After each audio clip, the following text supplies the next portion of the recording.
to share a brush with you guys. I just got these in. I have them in a different line by Dynasty, but these are the black gold whale's tail brushes.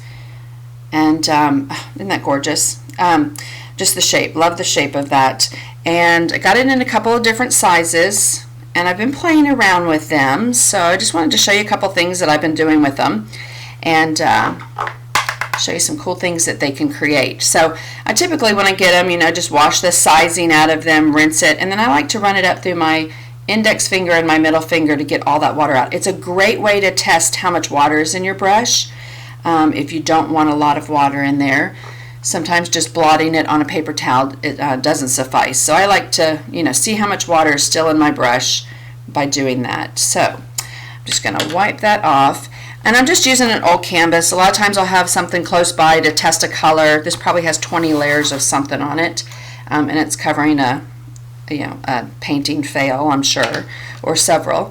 So I've gotten that brush wet, tapped it off, put it on a paper towel just to kind of blot off the excess. And I'm going to pull some of this paint to the side. And I'm not loading up the whole thing. I just want to keep it about halfway, but especially those tips.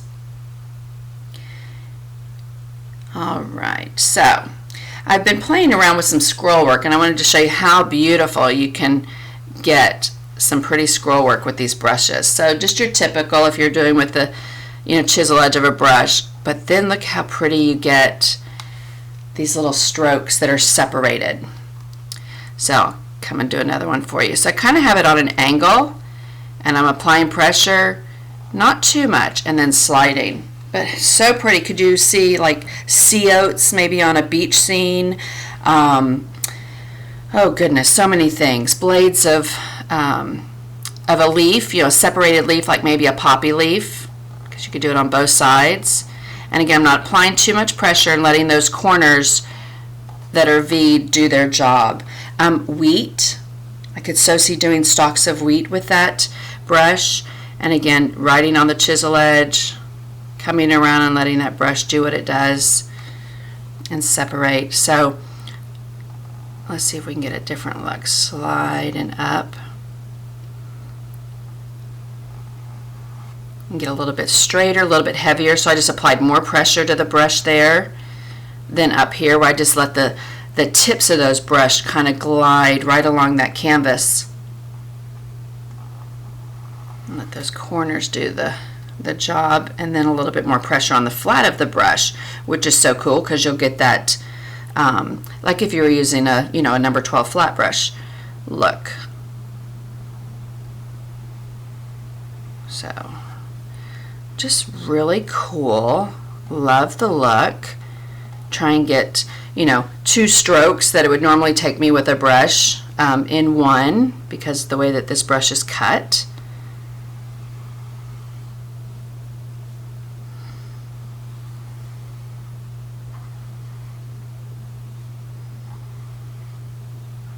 So let's see, just lots of really cool ideas running through my head of what you could do with this brush. I'd love to hear what you see just by seeing these strokes and the cut of the brush, what you could imagine painting with it.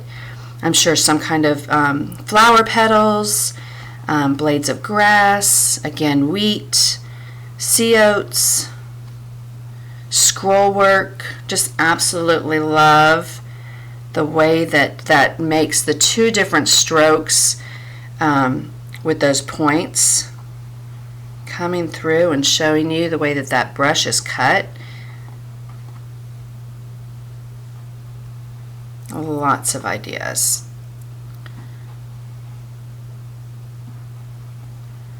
So this is called the whale's tail.